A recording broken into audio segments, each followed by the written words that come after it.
बंजारन बहू। कमला एक बहुत स्वार्थी महिला है।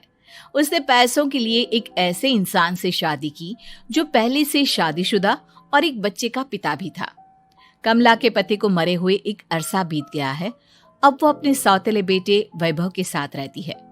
वैभव के दिल में अपनी माँ को लेकर इतना डर है कि वो अपनी माँ के सामने एक शब्द नहीं बोल पाता। उसकी माँ जो कहती है उसको सर झुकाकर वही मानना पड़ता है। वैभव, तुमने अभी तक घर का काम क्यों नहीं किया? तुमसे कितनी बार कहा है कि सूरज निकलने से पहले तुम घर की साफ सफाई पूरी कर दिया करो। वैभव कुछ नहीं बोलता, चुपचाप सर झुकाए अपनी माँ की बात सुनता रहता है। तभी पास में खड़ा नौकर सुखराम कहता है, मालकिन, वैभव बाबा को रात से तेज बुखार है, इसलिए वो सुबह जल्दी उठ नहीं पाए। उनके बदले मैं घर की साफ सफाई कर देता हूँ। इसे कोई बुखार नहीं है। मैं इसे अच्छी तरह से जानती हूँ। ये सब काम न करने के बहाने हैं। सुखराम काका, बोल दो इसे, सारे घर का काम यही करेगा। और इससे समय पर अपना काम पूरा नहीं किया तो इससे आज का खाना भी नहीं मिलेगा। मगर मालकिन, वैभव बाबा की सच में ही तबीयत खराब है, आप एक बार देख तो लीजिए। कमला बिना कुछ बोले वहां से चली गई और बेचारा वैभव तेज बुखार में भी काम करता रहा। कमला वैभव की शादी एक ऐसी लड़की से कराना चाहती थी जो अनपढ़ हो और कमला से इसी तरह डरे जिस तरह वैभव डरता है, ताकि वैभव की सारी जायदाद और धन दौलत उसकी मुट्ठी में रहे। लेकिन आज के जमाने में ऐसी लड़की मिलना मुश्किल है। कमला कार में यही सब कुछ सोचती जा रही थी कि तभी रास्ते में, अरे ड्राइवर, तुमने कार क्यों रोक दी? और ये इतना शोर कैसा? मैडम, आगे कुछ बंजारों का खेल चल रहा है, इसलिए भीड़ लगी है। मैं अभी भीड़ को साइड में करवाकर कार निकालता हूँ। ड्राइवर भीड़ को साइड करके कार निकालने की कोशिश करने लगा कि तभी कमला की नजर रस्सी पर चल रही एक फुलवा नाम की बंजारन पर पड़ी। क्यों ना मैं इस बंजारन की शादी वैभव से करा दूं? ये तो अनपढ़ लग रही है, मेरे पैरों तले दबकर भी रहेगी। मुझे अभी इसके माँ बाप से बात करनी होगी। ये सोचकर कमला ने उन बंजारों से बात की और उन्हें शाम को अपने घर बुलाया। फुलवा के माता पिता वहां उसे लेकर आ गए। उन्होंने इतना आलीशान घर पहले कभी नहीं देखा था। अच्छा हुआ आप लोग आ गए। देखिए, मुझे घुमा फिरा कर बात करने की आदत नहीं है, इसलिए सीधे सीधे मुद्दे पर आती हूँ। मुझे आपकी बेटी बहुत पसंद है। मैं अपने इकलौते बेटे की शादी आपकी बेटी फुलवा से कराना चाहती हूँ। इसके बदले में आप जो चाहो वो ले सकती हैं। तभी फुलवा की माँ कहती है, ये क्या कह रही है मैम साहब? कहीं आप हमारी गरीबी का मजाक तो नहीं उड़ा रही ना? आप मेरे बेटे से मिल लो। अगर आपको मेरा बेटा पसंद आता है तो मैं कल से ही शादी की तैयारी शुरू कर दूंगी। सुखराम, वैभव को लेकर आओ। फुलवा अपनी माँ के कान में फुसफुसाती है, माँ, कहीं इस मेम साहब का छोरा पागल तो ना है? फुलवा अपनी माँ से बात कर रही होती है कि वैभव वहां आता है। फुलवा उसे देखती ही रह जाती है और उसके माता पिता उसकी शादी तय कर देते हैं। शादी वाले दिन किसी को फुलवा और वैभव की बेमेल विवाह की बात समझ में नहीं आती। फिर भी एक औरत कमला से पूछ ही लेती है, कमला जी, आपने अपने इकलौते बेटे की शादी देहाती गवार से क्यों करा दी? ये बंजारन आपके घर की बहू बनने लायक तो नहीं है। कम से कम अपने स्टेटस का ही ख्याल कर लिया होता। बहू तो अपने टक्कर की लाती, आपने तो बंजारन को ही बहू बना लिया। अब कमला को समझ में नहीं आ रहा था कि इस बात का क्या जवाब दे। वो कुछ देर चुप रही और सोच समझ कर कहती है, बहन जी, आपको तो पता है आजकल के बच्चे किसी की बात कहाँ सुनते हैं। मैं तो अपनी बहू एक पढ़ी लिखी और अपनी सोसाइटी की ही ढूंढ रही थी। लेकिन मेरे बेटे ने मेरे सामने इस बंजारन को लाकर खड़ा कर दिया। बोला कि मैं शादी करूंगा तो इसी से। अब भला मैं क्या करती, मुझे अपने बेटे के सामने झुकना ही पड़ा। कमला की ये बातें सुखराम भी सुन रहा था। उसने ये सारी बातें वैभव को जाकर बता दी। काका, मैं तो फुलवा को जानता भी नहीं, फिर माँ मेरे बारे में झूठ क्यों कह रही है? अरे बेटा, तुम कितने भोले हो, तुम्हें कुछ भी नहीं पता। तुम्हारे पिता अपनी सारी संपत्ति तुम्हारे नाम करके गए हैं।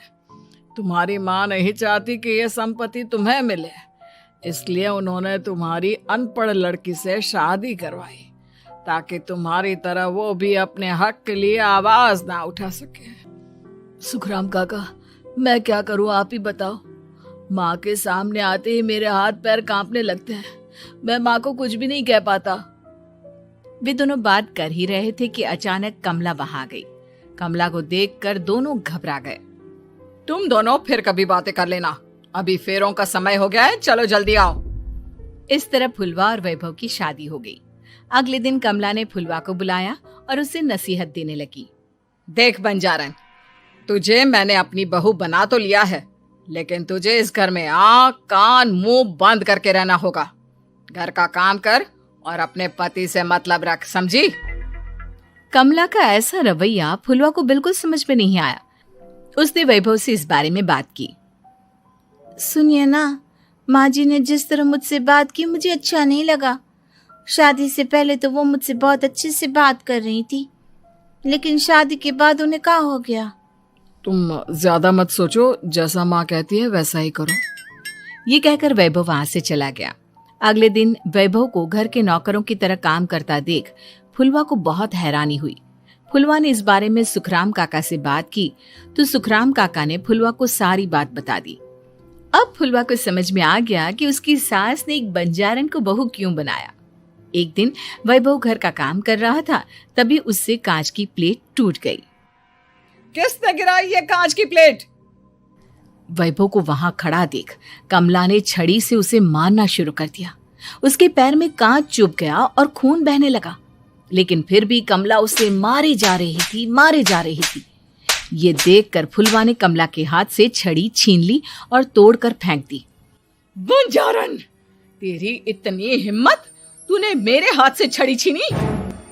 कमला फुलवा को थप्पड़ मारने ही वाली थी कि फुलवा उसका हाथ पकड़ लेती है। ओ ससु माँ, मैंने मॉम की गुड़िया ना समझ लियो। बंजारन हो बंजारन, ईंट का जवाब पत्थर से देना जानती हूँ। आज के बाद मेरे या वैभव जी के ऊपर हाथ उठाने की सोचियो भी ना, समझी ससु माँ? ये कहकर फुलवा वैभव को लेकर वहां से चली गई। उसने वैभव के पैर पर पट्टी बांधी, उसके आंसू पोंछे। वैभव ने पहली बार किसी के दिल में अपने लिए इतना प्यार महसूस किया। अब फुलवा वैभव का हर काम में हाथ बटाती, उसका बहुत ख्याल रखती। इस तरह दोनों बहुत ज्यादा नजदीक आ गए। वहीं दूसरी ओर कमला सारी जायदाद अपने नाम करने की साजिश करने लगी। और एक दिन, वैभव, जल्दी बाहर आओ। कमला की आवाज सुनकर वैभव और फुलवा अपने कमरे से बाहर आ गए। जी माँ, आपने बुलाया? ये ले, इन कागजों पर साइन कर दे। वैभव कागजों पर साइन करने ही वाला था कि फुलवा वैभव के हाथ से पेन छीनकर कहती है, ना वैभव जी, आप इस पर हस्ताक्षर नहीं करेंगे। आओ बंजारन, मैं तुझसे बात नहीं कर रही। ये बात मेरे और मेरे बेटे के बीच की है। चुपचाप पेन दे दे, नहीं तो तेरी खाल उधेड़ लूंगी। ससु माँ, बंजारन की खाल इतनी भी ढीली ना होवे कि कोई भी उधेड़ लेवे। जो यकीन ना आता हो तो देख ले उतार के। और हाँ, बंजारन जरूर हूँ पर अनपढ़ ना हूँ। मन्ने भी पता है कि किसी भी कागज पर साइन करने से पहले उसे अच्छी तरह पढ़ लेवे हैं। पेन देती है या नहीं? ये कहकर कमला फुलवा को मारने आई तो फुलवा ने कमला को धक्का दे दिया और वो नीचे गिर गई। कमला डरकर वहां से भाग गई। अब फुलवा ने वो कागज उठाए और वैभव के साथ सीधा वकील के पास चली गई। वकील ने वो कागज देखे और फुलवा को बताया, वैभव के पिता की सारी जायदाद और संपत्ति वैभव के नाम है, लेकिन वैभव की सौतेली माँ इस संपत्ति को अपने नाम कराना चाहती है, इसलिए इन कागजों पर वो साइन करा रही थी। तो अब हमें क्या करना चाहिए वकील साहब? वकील ने फुलवा और वैभव को सब कुछ अच्छी तरह से समझा दिया। अब दोनों घर पर पुलिस को लेकर पहुंचे। कमला पुलिस को देखकर घबरा गई। पुलिस ने कहा, आपके नाम की कंप्लेंट हुई है, आपको हमारे साथ थाने चलना होगा। कंप्लेंट? कैसे कंप्लेंट? आप अपने सौतेले बेटे पर बहुत अत्याचार करती हो, धोखे से सारी जायदाद अपने नाम करा रही थी। अब नहीं इंस्पेक्टर साहब, जरूर ये मेरी बहू की कोई साजिश है, इसने गलत कंप्लेंट की है। मैडम, शिकायत आपकी बहू ने नहीं बल्कि आपके बेटे वैभव ने की है। कमला वैभव का नाम सुनकर दंग रह गई। जिस बेटे ने कभी उसके सामने सर नहीं उठाया था, आज वही बेटा उसके सामने पुलिस को ले आया है। वैभव, तुम्हारी इतनी हिम्मत कि तुम पुलिस को ले आए? हाँ माँ, मैं लाया हूँ पुलिस को, और मेरे अंदर इतनी हिम्मत कभी ना आती अगर फुलवा मेरा साथ ना देती। आपने बंजारन बहू को लाकर अपने ही पैर पर कुल्हाड़ी मारी है माँ। मैडम, अब की बात खत्म हो गई हो तो चलो हमारे साथ। वैभव, मुझे माफ कर दो, मुझे थाने मत भेजो। आज के बाद मैं तुम्हें कभी नहीं मारूंगी, तुम्हें कभी परेशान नहीं करूंगी, मुझे माफ कर दो।